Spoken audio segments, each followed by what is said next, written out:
E aí, pessoal? Salve, galera! Não se enganem, hoje estamos apenas gravando, não é ao vivo como normalmente fazemos aqui no podcast RPG com Jambu. Tem explicação, o Raga aqui foi pro interior do estado do Pará realizar um trabalho sensacional com uma comunidade quilombolas. Um dia, eventualmente, posso dar essa explicação, mas foi muito bom ter esse envolvimento, essa experiência profissional. Dito isso, vamos falar de RPG. Estamos aqui mais uma vez no podcast de RPG com Jambu para sempre tratar de assuntos relacionados a RPG, tendo a perspectiva do estado do Pará, mas sempre incluindo alguém externo ao Pará, participando, trocando ideia, compartilhando, questionando, convergindo, divergindo. O importante é termos o diálogo e o debate saudável para que possamos crescer e construir juntos. Claro, você não precisa abandonar suas crenças, mas se você puder escutar-nos, obrigado. É aqui que estamos para compartilhar com a cena. E hoje teremos um tema interessante, um tema que já foi muito importante lá nos primórdios do RPG. Depois deu um pouco mais de espaço para o teatro da mente, mas sempre lado a lado, quem ainda conseguia administrar, quem conseguia ainda colocar em prática, estavam lá as miniaturas na sua mesa de RPG mais próxima para a diversão da galera.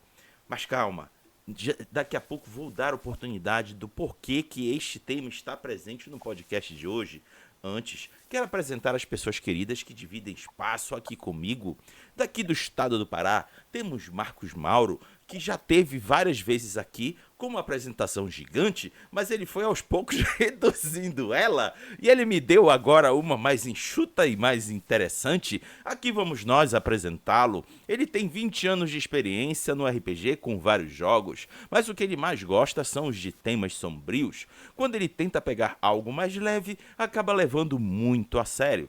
Atualmente, ele está no grupo Cabana do Elfo, realizando eventos e narrando RPGs, e também é o tradutor da Odyssey Publicações, onde atualmente traduz cenários de Savage Worlds. Nos tempos vagos, ele ainda escreve alguns fanmade e pinta miniaturas. Marcos, dá um oi aí pra galera. E aí, pessoal, beleza? Tô aqui para contribuir um pouco com vocês e trazê-los para o culto da resina, quem sabe? Boa. Mas olha, eu quero dizer uma coisa pra vocês. O Marcos só perdia pro Luciano. A apresentação dele anterior davam duas laudas. Mentira, não davam não, mas era grande.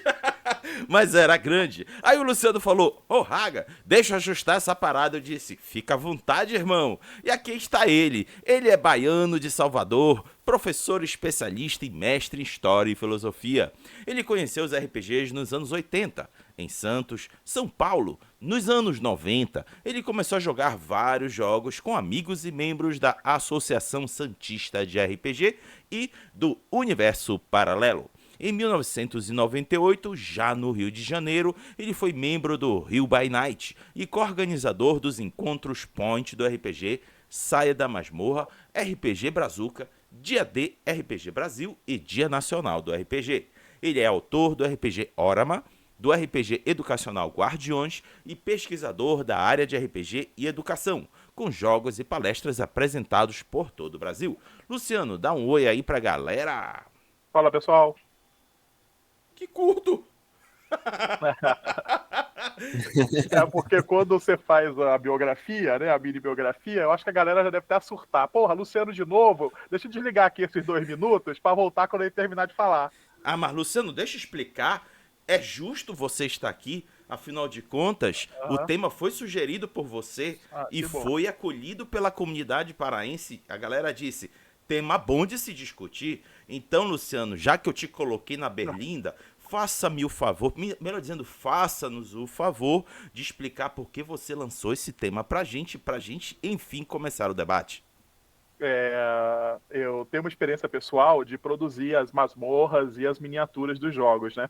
E às vezes isso se torna um impeditivo, porque eu vou mestrar, mas as coisas não estão prontas, e aí eu acabo protelando o jogo e os meus jogadores ficam bastante chateados. Resumo da ópera: quando é que a miniatura atrapalha e quando é que ela ajuda, né? Então eu achei que seria interessante a gente falar um pouco sobre isso. E a gente ainda tem uma divisão grande, né, entre os jogadores de RPG, que é a galera que ama o teatro da mente, não tá nem aí para miniatura, e a galera que é aficionada por miniaturas, que nem eu e o Marcos aqui, que fazemos as impressões em resina, em PLA. Então, assim, acho que seria interessante a gente ouvir o público e discutir isso aí. Obrigado pela oportunidade, Raga. Também agradecemos pela sugestão. Então, vocês que costumam participar aqui do podcast, sintam-se sempre livres para indicar o tema que eu coloco na lista, apresento para a comunidade selecionar e, eventualmente, ela vem aqui para o debate. Dito isso, alguém deve estar ali lá atrás, a pessoa geralmente que me interrompe, tá meio quieta hoje. Ei, mano, tá tranquilo aí contigo? Você tá passando bem? Eu, hein, Raga, deixa de onda aí, cara. Começa logo esse podcast, diz aí o título do programa. Tá bom, perfeito. Que bom que você tá vivo, saudável, fazendo parte dessa cena do podcast. Então, camarada, o tema de hoje é miniaturas e jogos de RPG. Complementares ou antagonistas? Marcos, responde aí pra gente. Mas já... Já. Bom, gente, primeiro que eu vou logo fazer pelo panorama aqui do Brasil. Assim, todos nós aqui já tivemos contato com a experiência de RPG e já temos um abismo aqui, principalmente nós paraenses, né, Rodrigo? Cara, a gente não jogava com miniatura, era puro teatro da mente. Mas isso nunca atrapalhou, para falar a verdade. De fato, pode ocorrer esse tipo de situação para certos tipos de RPG, como ele se propõe. Mas é muito do jeito como o mestre faz a leitura. Tipo, ele consegue fazer no teatro da mente. A questão mesmo é que atualmente, não só atualmente, já tem tempo isso. Na verdade, desde quando já veio o RPG para cá, no tempo da Grow, da Estrela, o, tipo, a primeira aventura já vinha miniatura de chumbo, de estânio. Não é de chumbo, senão a gente, não, na época era chumbo, por isso que a gente vive menos agora. De estânio. Já tinha esse chamariz, já tinha essa coisa assim. Só que isso nunca foi impeditivo. A questão é, tu tem tua mesinha lá, tua mesinha de cozinha, toda meio triste, só com os dados, umas folhas, uns lápis. Aí tu vê uma mesa do Facebook, toda aberta, toda cheia de coisa. Tem gente que repete sempre a mesma coisa de introduzir um monstro grande, queimando uma folha de papel desnecessária, né? Mas, tipo, só para ter uma ideia de como se tornou até mesmo uma brincadeira entre as pessoas, um mini show. Não é ruim, mas às vezes pode até criar um mesmo desafio visual que tem sido esses RPGs online com a galera, tipo, esses teatros, na verdade, de RPG que ocorrem. Fechou? Perfeito. Então, Luciano, tendo a mesma pergunta, como é que você responde? Me lembra, Raga, a ideia do... Se elas são complementares ou antagonistas às É, miniaturas na mesa? aqui tem uma questão que é interessante, que é a questão da generalidade, né? Assim, da geracionalidade, né? A gente que está fazendo quase 50, né? A gente tem uma relação com as miniaturas que é um pouco diferente da molecada que está com 20 ou 30 anos aí. Lá nos anos 90, início dos anos 90, você tinha no Brasil a Buccaneers, você tinha a IDD, você tinha algumas empresas especializadas, como a Cameron faz hoje, e a Lute Studios, eu acho, né, que produzem as miniaturas para a gente, né? Então, entre o RPG, a experiência com e sem a miniatura, você também acabava sendo introduzido a outros jogos. Foi muito famoso nos anos 90 um jogo chamado Legions of Steel, Space Hulk, Warhammer, Star Wars Battles, que era um jogo de guerra, da Guerra das Estrelas, que era muito comum lá em São Paulo a gente encontrar, Battletech, que era vendido numa caixa para todo mundo, né? Um jogo de miniaturas de combate de mechas. Então, assim, para a gente dos anos 90, a miniatura tem uma questão nostálgica, né? E interessante para a gente rememorar. Uma outra coisa é que o Luciano de 14 anos, 15 anos, baixava a cabeça na altura da mesa e via as miniaturas com os prédios de papelão e ver aquele mundo em miniatura era algo muito, muito prazeroso, muito gostoso pra gente, né? Então, assim, elas entraram, principalmente para quem estava muito jogando jogos da minha geração, ou seja, a gente estava jogando GURPS, a gente estava jogando Warhammer, a gente estava jogando AD&D, que tinha acabado de ser traduzido pela Grow. Então, as miniaturas, elas faziam parte da propaganda da época, do imaginário, da fantasia sobre o jogo, né? Bom, entre os anos 2000 mesmo antes dos anos 2000, a gente tem o lançamento do Vampiro, todo o World of Darkness, aí para quem, né, teve um pouco mais de acesso, Witchcraft, Nephilim, uma série de jogos que eram muito mais adultos e maduros que estavam dentro do teatro da mente. Então, realmente, a gente teve assim um hiato entre o D&D Miniatures, né, que vai sair nos anos 2000 e pouco, e os anos 90, onde a miniatura deixou de ser importante. E aí a gente tem uma segunda geração que vai se formar nesse ato, né? É a galera que hoje está com, sei lá, 30 e poucos anos, né? Aí, a partir dos anos 2000, a gente tem o D&D Miniatures, cara. E aí, bombou de novo a miniatura, né? Você tinha no Brasil as peças. Então, o que acontece? Hoje é uma questão muito de que jogo o cara está jogando e se ele vai usar ou não a miniatura. E ela teve importâncias diferentes em diferentes momentos da história do RPG. Só que eu vou deixar para o Marcos falar para a gente uma revolução que aconteceu nos últimos 10 anos, tecnológica, que permitiu a gente sair do sonho de ter uma grande coleção de miniaturas e cada um de nós virar realmente, né, uma pequena fábrica de miniaturas. Mas eu acho que é isso. A questão da miniatura ela vai muito de que jogo você está fazendo. Eu, por exemplo, estava aqui mostrando para o Raga e para o Marcos que eu tinha acabado de imprimir isso aqui, ó. Uns lobisomens, porque eu acabei de comprar o lobisomem, o Apocalipse, e eu estava a fim de fazer uma mesa com alguns Garuus e alguns Black Spire Dancers, né? E aí eu já fui lá, selecionei os arquivos e imprimi. Então, assim, eu acho que isso é bruxaria na minha cabeça, tá, gente? Eu sou um menino dos anos 90, 80, 70, eu nasci em 70, né? Passei os 80 sem nenhuma noção disso, então eu sou um adolescente dos anos 90 que sonhava com as miniaturas. E hoje eu devo ter, cara, para mais de 1.200 miniaturas, 1.800 miniaturas lá na sala, né? Então, assim, é muito diferente, né? Então, vou deixar aí o Marco seguir aí, não sei se o Raga planeja fazer alguma outra questão. Depois que vocês se manifestarem. Então, Marcos, agora que você foi convocado, você que lute. Não, só introduzindo assim um pouco do que o Luciano tinha falado. Ele imprime a miniatura dele. Tipo, é porque eu sempre vou falar a minha realidade. Porque, de fato, parece que para o Luciano muita coisa foi servida a ele. Por exemplo, eu não tenho certeza, por exemplo, se a cultura do wargame, sem ser o ato dele ser inglês, tipo, livros de regra tem traduzido aqui no Brasil.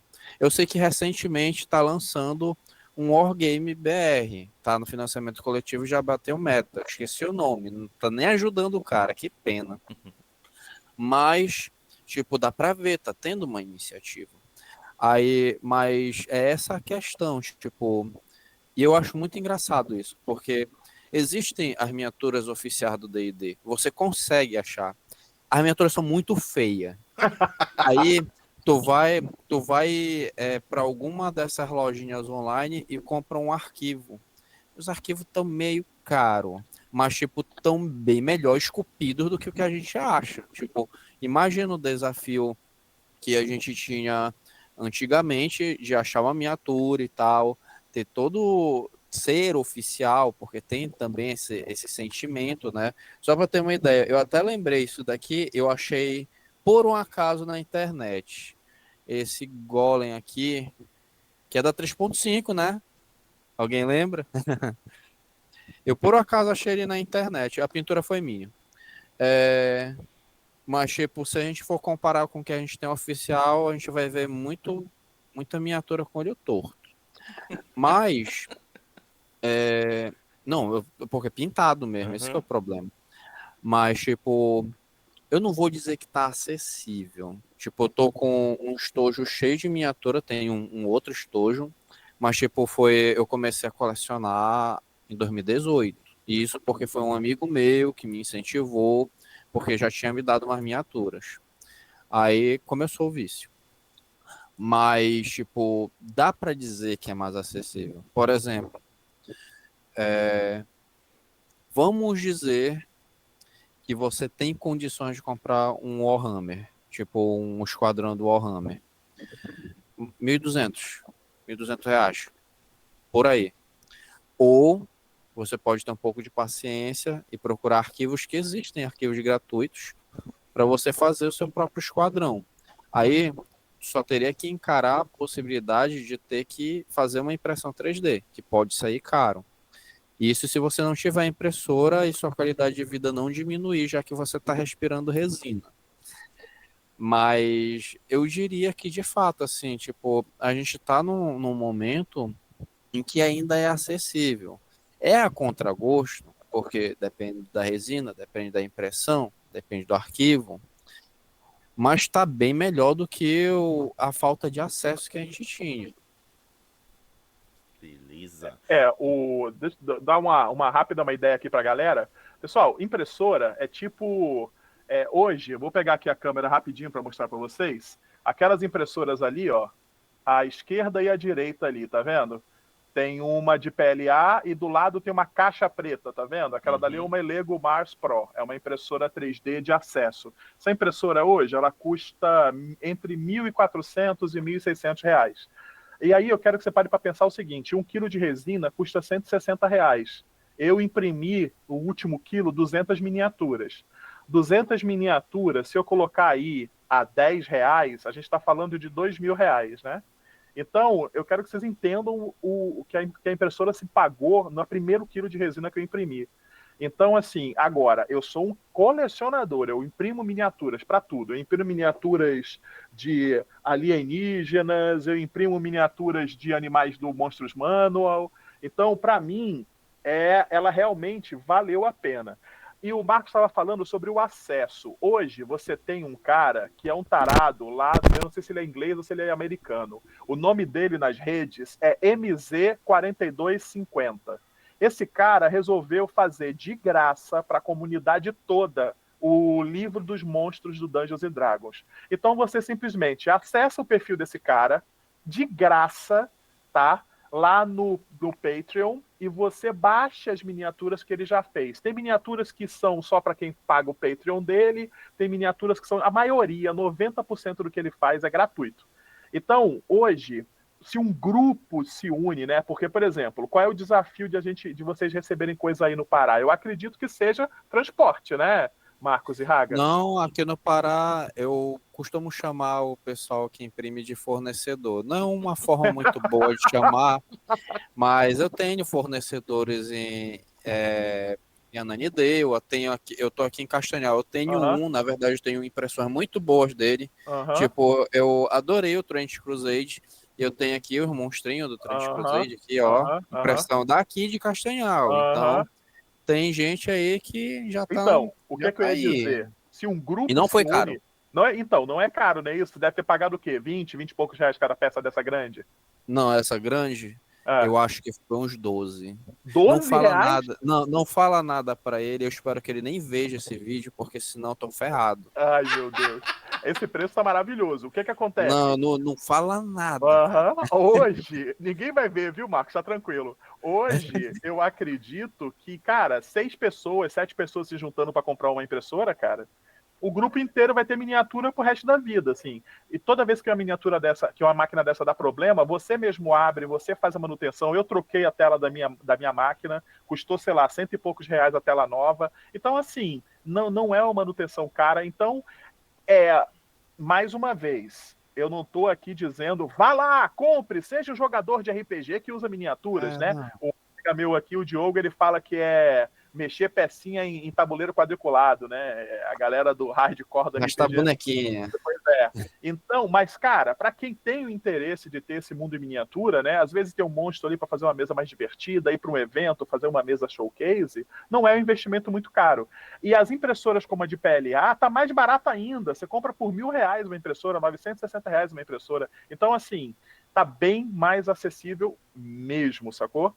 E com esse cara que eu falei para vocês aqui, o MZ4250, vocês baixam todo o Monster Manual. Cara, eu tenho mais de 100 miniaturas dele. Eu fiz um dragão branco agora para a aventura que eu tô mestrando, que ele fez, sabe, de graça. Fui lá, baixei, é isso aí. Pode crer.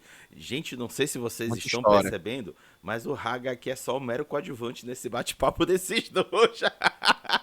Mas enfim, galera, deixa eu mostrar aqui uma coisa pra vocês, que é a parte que eu mais me envolvi com miniaturas. Olha isso aqui, ó. Aqui, mais esse aqui. Isso aqui D&D. eu ganhei durante os eventos da Liga de não sei o que de Dungeons and Dragons, da época que eles Isso. estavam promovendo a 4ª edição. O D&D. E aí, por que eu quis mostrar eles? Foi quando eu, Raga, morador da cidade de Belém, estado do Pará, região norte, e aqui vou testemunhar, confirmando algo que o Marcos comentou mais cedo, eu não tinha tanto contato com a experiência da miniatura numa mesa de RPG. Essencialmente, Luciano, a gente respirava teatro da mente. Porque as miniaturas não eram tão acessíveis assim pra gente. O advento da impressora 3D ela é recente. Não quero dizer que ela é tão recente assim, porque ela já tem alguns anos. Mas considerando o histórico do RPG no Brasil, ela é recente. E naquela época, quando as miniaturas chegavam pra gente, a galera dava um jeito de adquirir e jogar. Então, não vou dizer que eu não conhecia. Conhecia, só não tinha tido a experiência de jogar com miniaturas. E fez toda a diferença. Por quê? Vou aqui compartilhar com vocês o meu sentimento. 4ª edição, eu acho que foi, me corrijam se eu estiver enganado, eu acho que foi a edição de D&D mais tática que já teve em sua história. Por que eu digo isso?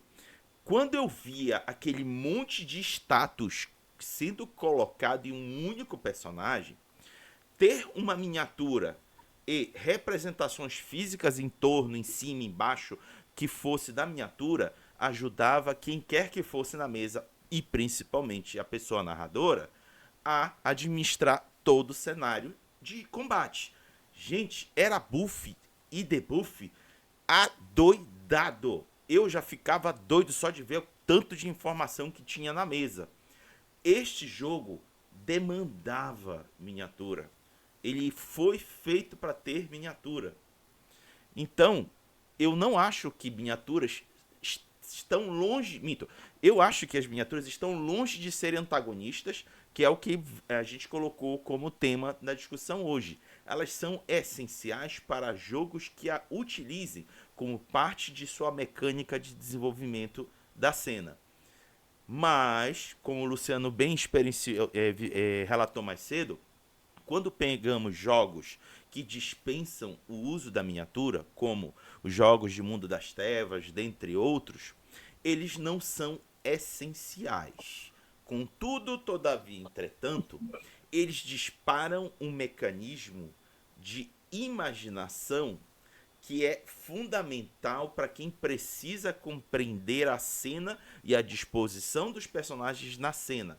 Por exemplo, muitas das vezes que eu narrava Lobisomem ou Apocalipse, alguém me falava: Raga, onde é que o fulano tá? Onde é que tá? Onde é que tá? Aí lá vai o Raga pegar o caderno dele de arame que ele usava no colégio, pegava uma página em branco e começava a rabiscar o cenário todo. E aí lá naquele cenário todo ele começava a marcar uns pontos. Olha, teu personagem tá aqui, teu personagem tá aqui, teu personagem tá aqui. Dava um trabalhinho, era divertido, mas dava um trabalhinho. Aí vocês que estão nos assistindo ou escutando, me respondam. Se eu tivesse miniaturas, não teria sido melhor de montar esse cenário e quem estivesse comigo enriquecer o teatro da mente? Estamos falando de teatro da mente. Como eu disse ainda agora, o teatro da mente ele não precisa, em sua essência, de miniatura. Mas se tiver, melhora muito a experiência. Então, essa é o compartilhamento que eu trago para vocês. E agora eu vou jogar uma batata quente no colo do Luciano e do Marcos diante dessa minha experiência. Como tem sido a experiência de vocês dois lidar com jogos que não dependem de miniaturas, mas vocês tiveram a experiência de tê-las. E aí eu queria saber de relato de vocês, como foram essas experiências. Marcos, tu pode relatar? Tá. Eu vou relatar quando eu decidi narrar Chamados que Folha, uma campanha. E eu pensei, pô, é porque eu já estava muito seguido mesmo de Savage Worlds. E eu tenho muito material que eu costumo trazer. E eu pensei, pô, é muita coisa, né? Então eu pensei, não, vamos chamar de que folha. O único trabalho é fazer a ficha e tal. Aí, na última sessão, no fim da campanha, eu tive que, na mão, assim, desenhar todo o cenário de como eles estavam se ambientando, para eles terem uma noção do que está acontecendo. Eu não acho que chamar de folha precisaria de toda essa manobrabilidade, assim, ter que trazer miniaturas para demonstrar a cena, mas eu acho que em termos de ambientar o momento, porque assim, pra mim RPG de terror e narrativista não precisa disso daí, cara. Não precisa. Aí então, mas se eu desenhar um mapa, eles já vão ter noção de como eles desejam se posicionar. Tipo, porque dá pra ver assim, novamente aquela coisa, quando tu lê, tu sente quando vai precisar dessas ferramentas, porque tipo, vamos ser sinceros, eu já tive problema com alguns jogadores no sentido assim, eu não gosto de miniatura porque vou me sentir a miniatura. Mano, alguém quer se sentir o Gut? Alguém Pode crer. quer se sentir... Eu te pode crer, moleque. Alguém quer se sentir, não quer se sentir o seu personagem? Tipo, só são ferramentas.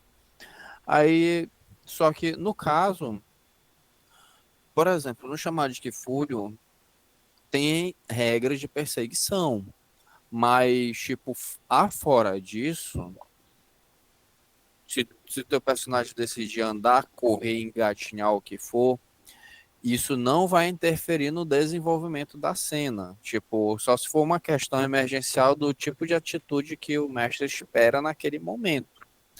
Mas em outras circunstâncias, não é como se a movimentação fosse alguma coisa que fosse interferir durante uma ação de combate. Por exemplo, o inimigo está a 15 metros de distância, só pode andar a 6. Então, obviamente, você não vai alcançar ele. Na chamada de refúgio não tem essa questão envolvida, a menos que o mestre diga. E por isso que eu falo, assim, tanto foi no, por exemplo, algumas vezes que eu narrei CUT, eu também só mostrei o mapa. Tinha, assim, como botar marcador para os jogadores botarem, assim, os personagens, mas, tipo, não tinha nada, assim, nenhum impedimento ou coisa parecida que criar. Só foi para eles terem noção de onde eles estão.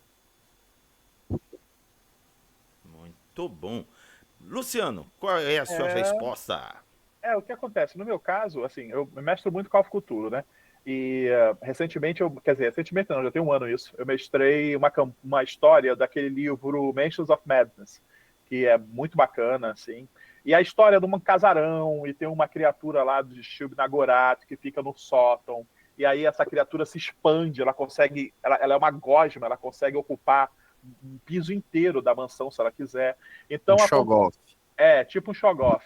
E ela acaba matando alguns personagens dos jogadores, né? Porque no final você tem o showdown com ela e quem tiver na sala no momento em que ela se expande é engolfado por ela. E aí teve um desespero dos jogadores querendo correr. Ali naquele momento é que eles descobrem para que serve movement rating. E aí a galera, né, naquele momento foi muito interessante porque eu fiz o quê? Eu imprimi a planta da casa numa folha A3, 2A4 colado e peguei pininhos de jogo de tabuleiro para representar os jogadores. Porque eu não ia colocar uma planta em escala de Call of Cthulhu na mesa com um personagem para cada bicho, que eu ia ficar maluco. Então, assim, a miniatura nesse caso, nessa representação, funcionou muito bem, porque aumentou a tensão, eles ficavam medindo quem estava no alcance do bicho e quem não estava. Foi um desespero, teve gente pulando pela janela, saindo pela porta. foi muito bom. Foi um momento final de jogo muito bom. E eu poderia estar usando as miniaturas. Só que tem uma questão aqui que às vezes a gente esquece, que é o seguinte, às vezes é incidental, cara. Por exemplo, eu jogo Wargame. Tem um Wargame de Call of Cthulhu chamado Fear of the Dark, que é um jogo agnóstico, que a gente chama, né? Que é um conjunto de regras que não tem miniaturas próprias. Você compra a regra e usa qualquer miniatura. E esses jogos agnósticos agora, eles são narrativos. Você não joga, eu não jogo contra o Raga. É eu e o Raga contra o jogo. Então a gente bota nossas miniaturas na mesa, os cenários e coisa e tal. Só que olha que legal, eu jogo também Call of Cthulhu. Então agora eu jogo Fear of the Dark e Call of Cthulhu. Ah, mas eu tenho um jogo de tabuleiro chamado Mansions of Madness, que também tem as miniaturas dos monstros e dos jogadores. Vocês estão entendendo para onde a coisa vai? Acaba que a cultura da miniatura, ela não está presa a uma mídia específica. Ah, eu vou comprar esse RPG e vou usar miniatura com ele. Pode ser acidental. Você pode ter uma coleção de miniaturas para se divertir de diversas maneiras com várias coisas que estão associadas ao universo do jogo de RPG. Bom, voltando para minha experiência, cara, eu já tive mesas de vampiro que degringolaram na hora do combate porque ninguém sabia onde é que estava nada. Assim, foi uma zona. Um jogador teve uma ideia muito interessante de entrar com a moto rasgando dentro de um galpão e atirar nela para fazer ela explodir. Foi um negócio que ficou meio caótico, não deu para, enfim, para organizar direito essa ação. Então eu acho que às vezes, mesmo os jogos que não estão para você usar miniatura, você pode introduzir a miniatura para ter uma diversão legal.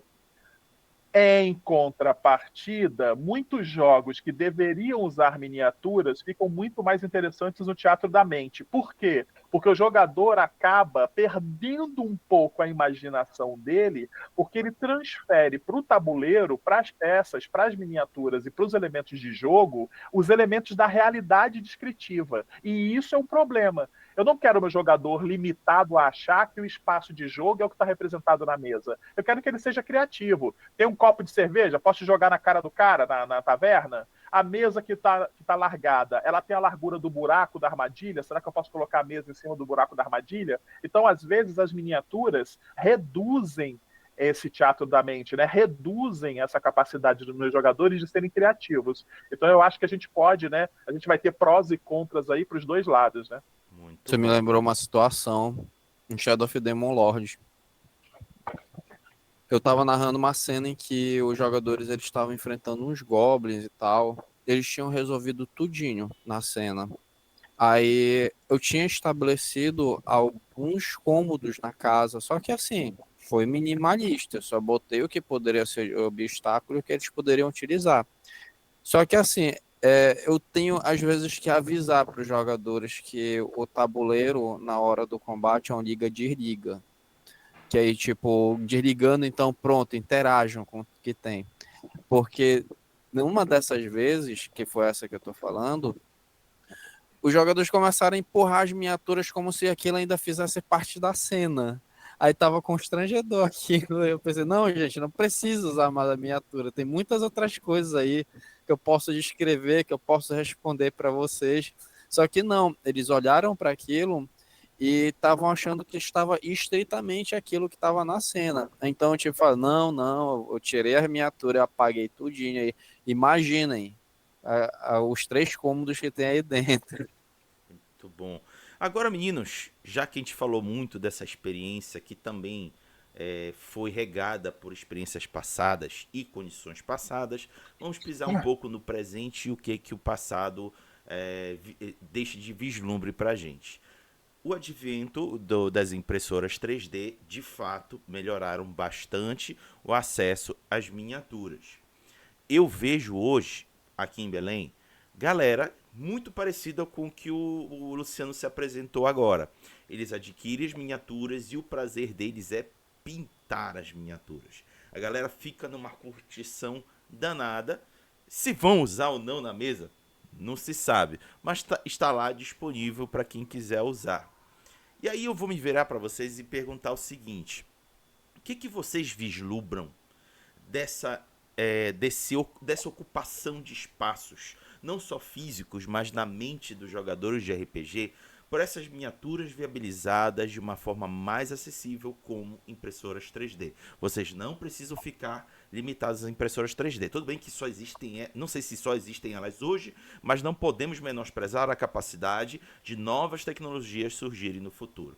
Então a pergunta é voltada para isso. Como vocês vislumbram essa acessibilidade para hoje e para o futuro das miniaturas nas mesas de RPG? Dessa vez, Luciano, tu começa.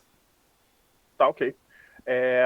Eu acho que já tem projetos hoje, né, que já nascem com uma cara assim de jogo com miniatura, né? Eu acho que essa tecnologia, eu vi outro dia, eu estava vendo lá no AliExpress, né? Tava rodando lá as novidades. Cara, tinha uma impressora de resina, que, sério, era um negócio desse tamanho aqui, assim, ó. Ela custava, sei lá, uns R$ 180, R$ 200. Só que ela imprimia, tipo, uma miniatura de cada vez, sabe? Só que, cara, para pra pensar nisso. Você tem uma impressora para imprimir uma miniatura de cada vez. Você passa o dia imprimindo, você tá entendendo? Então, acabou aquela coisa de, ai, nossa, eu queria tanto uma miniatura pro meu clérigo. Nossa, não, cara, agora você escolhe. Além desse site que eu falei, você tem Fingerverse, você tem um que é com Y, que eu esqueci o nome agora. Você tem o Cuts 3D. Cuts 3D, tem esse do Patreon que eu falei, do cara do MZ44250. O que acontece? Isso não vai para trás, não tem mais como isso voltar para trás. É tipo a gente na educação falando sobre IA. Ah, não, porque inteligência artificial não pode ir para sala de aula. Cara, besteira, sabe? Isso vai acontecer, não tem como evitar. A criança vai levar o trabalho para casa, não está afim de fazer, vai abrir o computador ou o celular e vai fazer o trabalho com a IA. Você tem que aprender a lidar com isso. E eu acho que o caso das miniaturas é a mesma coisa. Cada vez mais, eu vou nos eventos de RPG, todo mundo está vendendo miniatura, saca? É claro que é aquilo mais uma vez, né? O contexto aqui do Sudeste é diferente do de vocês aí no Sul. Então, no Norte. Então, assim, eu acho que é isso. Essa tecnologia veio para ficar e as empresas vão começar a fazer os pacotes, como já está acontecendo nos Estados Unidos. Você vai comprar o RPG e você vai ganhar de presente os FTLs, que são os arquivos de impressão, para você imprimir na sua impressora em casa ou imprimir com um amigo ou com uma empresa que faça a impressão. Isso não vai mudar, cara. Isso vai ser pro futuro, saca? Beleza. E você, Marcos, o que é que você compartilha das suas expectativas? Quero adicionar uma coisa que o Luciano falou sobre a IA e o ChatGPT. Também tem IA que modela arquivos em 3D. Não está muito bom ainda, mas dá para ver assim que tem algumas coisas. Assim, como eu falei, não está muito bom, mas ainda é um arquivo que tu ainda pode mandar para o Blender e tentar esculpir de alguma forma. Então já tem um começo, já tem uma base para a galera. Mas é bem como o Luciano falou, tá aí, cara, tá chegando as coisas. Esse Wargame que eu falei também tem essa opção não, já vem com os arquivos dos STL para você imprimir. E uma coisa, Hagabashi, eu não sei se a gente falou do Arte da Guerra aqui no teu canal, mas no Arte da Guerra, que a gente fez o financiamento coletivo, tinha a opção de que você poderia ter os arquivos dos personagens principais do cenário. Eu até pintei eles todinhos, olha só, eu fazendo jabá antigo. Pintei eles todinhos justamente para provar que são arquivos muito bons. Deixa eu achar aqui outro aqui. Esse é um detetive, não é um samurai. Essa galera todinha aqui é personagem do livro. Tu vai pegar no livro, tu vai folhear, é do mesmo jeito. Ainda me certifiquei de pintar na mesma cor para não errarem. Mas olha só, mesmo no RPG que não necessariamente tu precisaria ter, essas miniaturas aqui tem arquivos disponíveis dos personagens principais do jogo. Então, de fato, existe uma sedimentação assim, tipo, tu não tem condições de ter as miniaturas oficiais do D&D ou seus bonequinhos do Warhammer, seus Space Marine, tem arquivo, tem STL, e é gratuito alguns. Tipo, muito bem como o Luciano falou, o cara que dedica horas e horas esculpindo miniatura do livro dos monstros e gratuito, Isso porque, tipo, se tu for digitar D&D no Cult 3D, que eu acho que é um dos melhores, por sinal, vai ter muita coisa gratuita. Muita coisa boa gratuita. Eu acho que eu não tenho nada do de graça aqui. É porque eu não vou contar para vocês os outros arquivos como vocês sabem. Mas, por exemplo, e as miniaturas de estanho? Quando é que a gente vai rever as miniaturas de estanho aí? Isso era para ser um papagaio, a pintura. Mas, de vez ou outra, a gente acha também, é, como está tendo essa questão da popularização dos arquivos STL, existe a possibilidade de que algumas miniaturas mais antigas, tipo, eu chamo de D&D feio, e só que são miniaturas muito boas, elas estarem mais baratas. Tipo, eu falo as antigas mesmo. Isso que eu mostrei é uma miniatura antiga. Mas Marcos, olha, outra aqui do D&D feio. isso aí parece os macacos alados do Mágico de Oz, caramba. É, assim, Marcos, eu acho que não dá pra ver o detalhezinho, aham, mas eu pintei um coraçãozinho na bunda dele. aham. Você é um cara romântico. Marcos, olha só. Lembra que muitas empresas continuam. Pelo contrário, a gente teve empresas abrindo, trabalhando com as peças de chumbo clássicas. Tipo, você tem empresas Sim, agora que emulam, por exemplo, as peças da Games Workshop dos anos 80 e 90. E aconteceu um outro fenômeno interessante. As pessoas chegou até pegaram aqui no Brasil também, né? Escultores de miniatura em estanho. miniatura, tem. Ou aconteceu um outro fenômeno que são os scanners 3D. Hoje você compra um scanner 3D por uns mil e poucos reais, você pega toda a sua coleção de chumbo e escaneia ela e imprime em resina. Então as miniaturas clássicas de D&D tem grupos, né, no WhatsApp e no Telegram que a galera escaneia e faz a troca com esses arquivos que não estão mais em comercialização, sacou?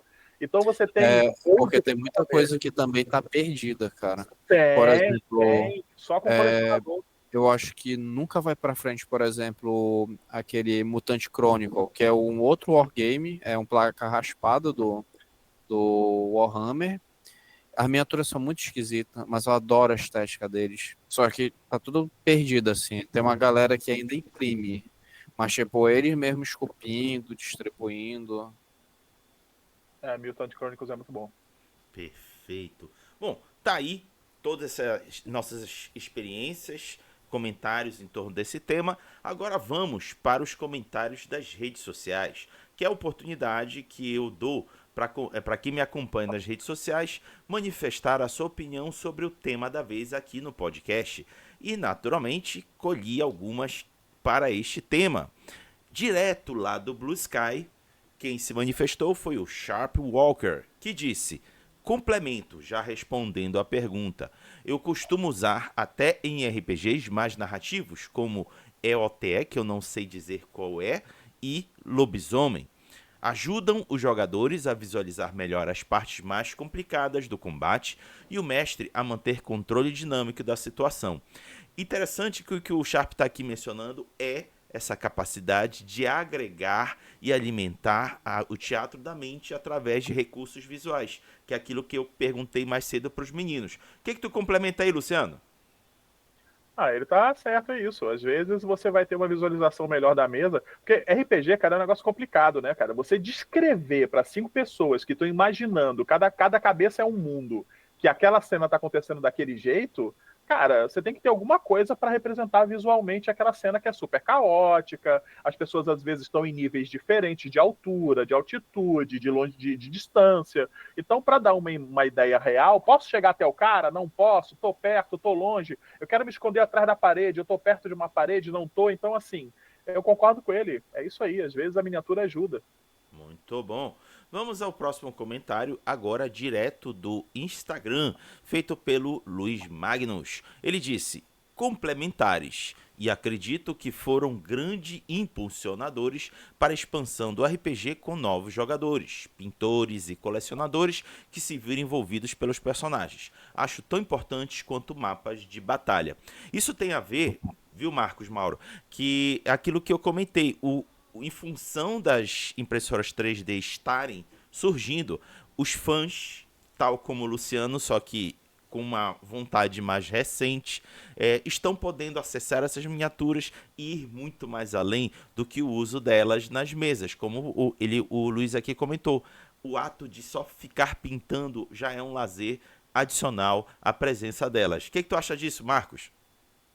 Não, é como até já foi uma coisa conversada na Cabana do Elfo, que tipo, o ato de você jogar RPG cria várias ramificações, assim, e entre elas tem o modelismo, que é o que a gente chama, que é essa prática de montar a miniatura, de você fazer diorama, de você fazer pintura, porque, e foi uma coisa engraçada, assim, eu comecei a colecionar miniatura, eu demorei muito para começar a pintar, tipo, eu demorei uns 3 anos depois, porque eu não tava com coragem, querendo ou não, começar o hobby de pintar miniaturas é mais caro do que manter.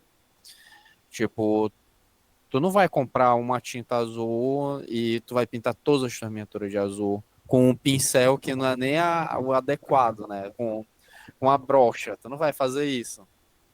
Tu vai comprar todo o conjunto, com todos os pincéis, com material de limpeza, com o conjunto de tintas, tem o prime, tem o verniz.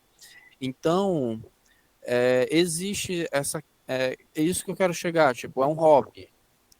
Tanto que, por sinal, é porque a gente está falando de miniatura na RPG, mas a gente falou várias vezes de Wargame, do próprio Warhammer, que tem a galera que, tipo, da forma como consome as miniaturas. Tem aqueles que jogam e tem aqueles que simplesmente são artistas, que pegam a miniatura e transformam no monstruário, numa cena. E é pela diversão da pintura. Então, tipo, existe um hobby contido nas próprias miniaturas. E, no caso, como o Luiz falou, é o quanto já está acessível até para os novos jogadores.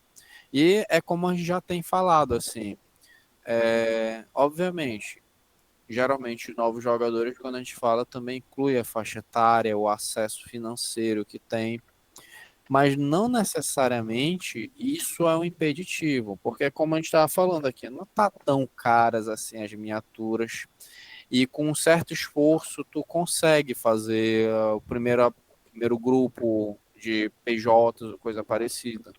Não precisa não é que nem tu comprar o teu kit inicial de pintura que tu vai gastar R$ 300. Não, pode começar devagar. E com esses R$ 300, muito provavelmente vai render muita miniatura. Muito bom. Vamos ao próximo comentário, agora feita lá pelo Threads. Quem fez foi o Joca Jasper, que disse: Uma boa questão. Isso nos leva a dividir o que entendemos por RPG em, pelo menos, dois estilos: o jogo de estratégia e o jogo narrativista. No primeiro estilo, o uso de miniaturas, mapas e outros auxílios visuais não apenas contribui, como em muitos casos se torna essencial para uma melhor compreensão e imersão na partida. Esses recursos tornam o jogo mais ágil, evitando dúvidas sobre posições e distâncias. Assim, podemos afirmar que as miniaturas são complementares em jogos como D&D e Pathfinder. Nos jogos narrativistas, o jogo de miniaturas é desnecessário, e quando presente tem função mais decorativa que prática, mas em Castelo Falkenstein, Changeling Sonhar e Ars Mágica, ainda assim, não as vejo como algo antagônico ao RPG, apenas um recurso cujo valor depende do estilo de jogo. Luciano, eu quero jogar esse no teu colo, até porque eu não sei se você já teve experiência, mas eu nunca joguei Falkenstein. Como seria jogá-lo com miniaturas? Olha, eu joguei Falkenstein, né? Mestrei durante um tempo e tiveram situações que eu gostaria de ter um conjunto de miniaturas, assim. Eles estavam num vagão de um trem e tinham que escapar e tinha um cara com uma bomba, que era um desses cientistas malucos lá, que, né, féricos, e os jogadores se lançavam de um vagão para o outro para tentar pegar as bombas antes que elas caíssem. Era um negócio muito, uma ação muito visceral, assim. Então, as miniaturas teriam ajudado bastante naquele momento. Agora, cara, o que acontece? Aqui entra o que ele falou ali. Tem jogo que não está preocupado com isso, não. Por exemplo, não sei se vocês conhecem um jogo chamado Este Corpo Mortal. Aham. Zero regra de distância, perto, longe, quantos metros alcança. Cara, não existe isso. Você vai usar a miniatura bem a grosso modo mesmo, para falar, ó, você tá aqui, o outro cara tá ali, e eu acho que essa distância aqui você consegue acertar ele. É isso aí, tá valendo, né? Só para organizar a ação mesmo. É, porque realmente é isso que a gente falou, cara. Se você tem acesso à peça, usa para poder tirar dúvida e para deixar o jogo mais fluido. Se você não tem acesso à peça, beleza, vai jogar feliz também, cara, aquilo que também dá. Muito bom. Eu só fazendo um adendo, é porque o Joca provavelmente falou isso porque tem um sisteminha de conversão para que você inclua miniaturas no Castelo Falkenstein. Pessoalmente eu não acho necessário, até porque eu não sei como tu narra, Luciano, mas tipo, eu narro com que os jogadores eles tenham o uso limitado das cartas. Tipo, eles têm um baralho pessoal deles. Então, tipo, imagina ficar defasado numa situação dessas. Tipo, os jogadores têm que usar as cartas no momento certo. Eles vão determinar quando vão usar essas cartas, essa que é a questão. Então, às vezes, nesse tipo aí, é muito mais assim para posicionar e ter uma noção no momento. Mas eu acho muito doido mesmo na forma como o Falkenstein ele usa as regras para sugestão de que você pode ter uso de miniaturas. Muito bom. Então, galera, acabou aqui as manifestações das redes sociais. Aí lá do fundo, ei, Raia, pô, peraí, tu tá aí boicotando o pessoal se manifestar? Não, camarada, é porque realmente esse tema não atiçou muito a participação da turma da rede social. Quem sabe numa outra, como tivemos anteriores, que eu tive que pegar quase que 40 minutos só de comentários. Mas hoje foi pouquinho e é sempre muito bom ter algum para a gente debater. E agora, já que terminamos, vamos à parte final aqui do podcast, que é o das considerações. Aqui Luciano e Marcos vão apresentar as suas considerações finais sobre esse tema de hoje, dizer aquilo que, quem sabe, eles queriam ter dito antes, mas não veio à mente, mas veio agora. É a oportunidade de dizer o que estão fazendo aí nas redes sociais e onde serem encontrados, e no final dizer um até logo. No Luciano, com certeza vai ser um até logo, porque ele já virou prata da casa. Luciano, é tu que começa. Beleza, gente. Pessoal, é aquilo, né? Miniatura, mais uma vez, a gente sempre está limitado pela realidade material do grupo social que pratica o ritual social, ou o jogo, ou qualquer outro tipo de hobby, né? Então, é, se as pessoas têm acesso às miniaturas, as pessoas podem ter acesso às miniaturas e não querer usar, e algumas pessoas podem querer usar as miniaturas e não ter acesso, né? Para quem está nesse meio termo aí, tem momentos que usar as miniaturas vai ser bom, vai ser divertido, e tem momentos que você simplesmente não vai precisar delas, né? Eu já tive jogos de D&D que a gente montou a mesa e usou a miniatura, sei lá, meia hora, 40 minutos, com 6 horas de jogo, ou seja, a gente praticamente não usou as miniaturas. Mas tudo que a gente falou aqui leva a gente a uma coisa que é muito legal, que eu acho que o jogo de RPG, ele nunca é ele não é um hobby que existe sozinho, né, no universo, sabe? Eu acho que como tudo, né? Se você vai tocar violino, você vai ter uma experiência muito legal tocando em grupo, sozinho, com o seu professor. Se você vai jogar RPG, você vai ter uma experiência legal com miniatura, sem miniatura. Mas o interessante é que o hobby que as miniaturas trazem, a pintura das miniaturas, a construção dos cenários, aí você vai para as redes, para o YouTube, para ver as pessoas fazendo cenários de RPG em escala, é uma coisa muito legal que você faz com coisa que você tem em casa, e isso acaba realmente virando um hobby paralelo ao próprio RPG. E se você expandir isso para os wargames, você vai usar as miniaturas no jogo de RPG, você vai usar no wargame. Então acaba que o uso das miniaturas está para além dessa coisa só do jogo do RPG, né? Ele pode se tornar um hobby muito divertido, muito recompensador e que faz um sucesso danado nos eventos. Quando você pega uma mesa bonita, com miniatura, com cenário, você atiça a curiosidade das pessoas, principalmente o público mais jovem. Você mostra que tem todo o universo criativo, porque hoje nós só ficamos na porcaria do celular. A gente tem que pegar na tinta, no pincel, trocar ideia, sabe? Acende um incenso, ouve uma música, larga o celular de lado, vai pintar suas miniaturas, cara. Se diverte aí. E aí, onde é que a galera te encontra, Luciano? Vamos lá, pessoal.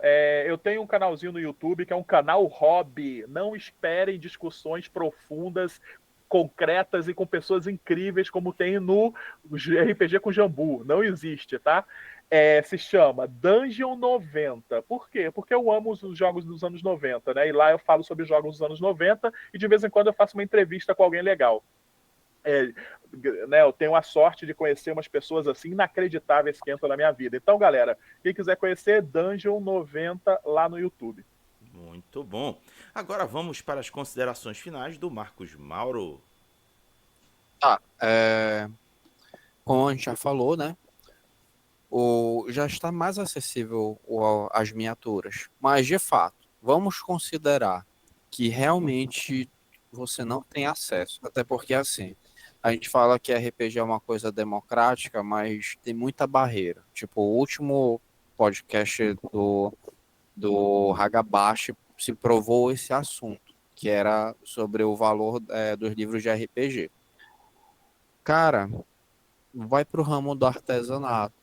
Tipo, se você não tem condições mesmo de ter miniatura, e como a gente falou aqui, miniaturas são ferramentas, tudo bem que fica bonito e tal, mas que tu precisa instrumentalizar de alguma forma, pega umas tampinhas, imprime umas ilustrações, uns tokens, cola nas tampinhas. Tem canais no YouTube que trabalham com artesanato, com miniaturas de papelão, cartolados. Então, talvez você só precise desses pezinhos aqui, que é muito difícil de ver, esses pezinhos para botar no seu cartolado. Ou mesmo você pode fazer seu cartolado. Então, tipo, se você não tem essa questão assim, tipo, de querer as melhores miniaturas, um dragãozão de papelão aqui já vai ajudar vocês. Então, é isso assim que eu tenho para falar. Tipo, miniatura não é para ser uma barreira, muito tampouco tem que transformar sua mesa num quadro, em vez de ser a diversão de vocês. E, bom, minhas redes sociais é Marcos Mauro.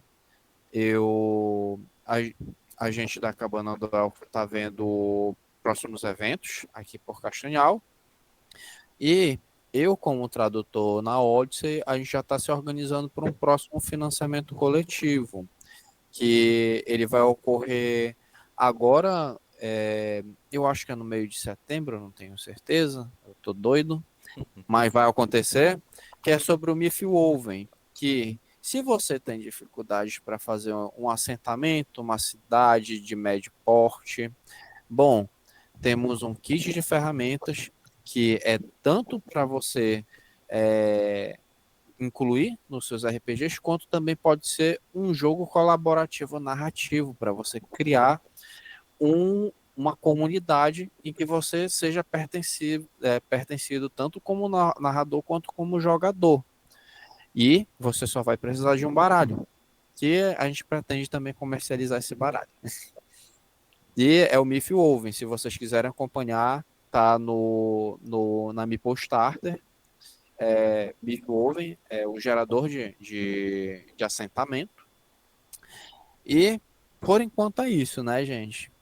Eu, quando tiver a oportunidade, apareço de novo para contribuir aqui com o Hagabashi. Agradeço pela participação novamente, Hagabashi. E é isso.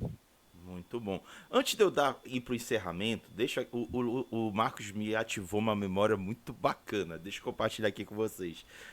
Teve alguns anos antes da pandemia que eu coordenava um espaço de mesas de RPG num espaço cultural daqui de Belém. E a participação das mesas eram livres. Era a pessoa chegar, sentar e jogar. E tinha um grupo de D&D, uma galera bem grande, que eles não tinham recursos e se valiam, como o Marcos falou, de peças de tampinha de refrigerante, alguns ajustes de outros materiais. E nessa vez eu vi eles colocarem uma garrafa de 1,5 litro de Coca-Cola no meio do grid de batalha. Eu olhei aquilo, eita, isso aí fugiu um pouco da experiência deles de aproveitar material. Cheguei lá e disse, e aí? O que essa garrafa tá representando? Aí o narrador todo feliz virou pra mim. Esse aqui é o dragão vermelho, puta merda. É isso, cara. É isso aí. Com essa, deixo vocês aí. Ah, antes de eu dar aqui encerramento, deixa eu anunciar o tema da semana que vem. Já temos tema selecionado pela galera da Associação Dungeon Belém. O tema ficou Polícia do RPG. O que eles são? O que eles comem? Onde vivem? Será o tema do próximo sábado. E quem está Maravilhoso. confirmado para essa conversa aqui do Pará é o Felipe Tavares. E convidada externa é a Mai Ursi, criadora de conteúdo geek. Vai ser divertido, porque eu vou fazer muita galhofa. Se prepare. É isso aí. Agora sim, vamos à despedida, querido Luciano, querido Marcos. Como tradicionalmente fazemos aqui no canal, peço para que vocês, junto comigo, digam tchau, Lilica. Tchau, Lilica. Tchau, Tchau, Lilica. Lilica. Abraço. Valeu.